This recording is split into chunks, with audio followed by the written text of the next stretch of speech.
মাগুরায় ধর্ষণের শিকার শিশুর চিকিৎসা চলছে রাজধানীর সম্মিলিত সামরিক হাসপাতাল সিএমএইচে। তার উপর পাশবিক নির্যাতনের ঘটনায় ক্ষোভে ফুঁসছে গোটা দেশ। সামাজিক যোগাযোগ মাধ্যমেও চলছে তীব্র প্রতিবাদ। প্রতিনিধিদের তথ্যচিত্রে ডেস্ক রিপোর্ট। গত বৃহস্পতিবার মাগুরায় ধর্ষণের শিকার হয় শিশুটি। ওই দিনই ধর্ষকদের প্রকাশ্য শাস্তির দাবিতে বিক্ষোভ শুরু হয়। এরপর সামাজিক মাধ্যমেও চলে তীব্র প্রতিবাদ। ধীরে ধীরে তা ছড়িয়ে পড়ে সারা দেশে।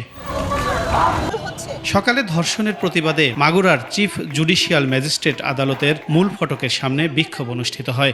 এ সময় জড়িতদের কঠোর শাস্তি চান সাধারণ শিক্ষার্থীরা। সারা দেশে নারীর প্রতি সহিংসতা ও ধর্ষণের কঠোর বিচার দাবিতে ঢাকা রাজশাহী মহাসড়ক অবরোধ করে রাজশাহী বিশ্ববিদ্যালয়ের শিক্ষার্থীরা বিক্ষোভ করেছে।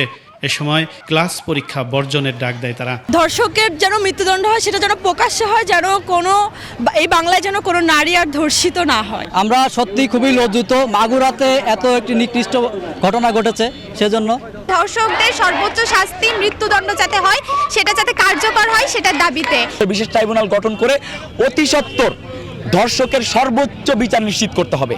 এদিকে ধর্ষকের কঠোর বিচার দাবিতে স্মারকলিপি সহ বিক্ষোভ অনুষ্ঠিত হয়েছে নেত্রকোনায়। ফিরোজ হোসেন, 21 টেলিভিশন।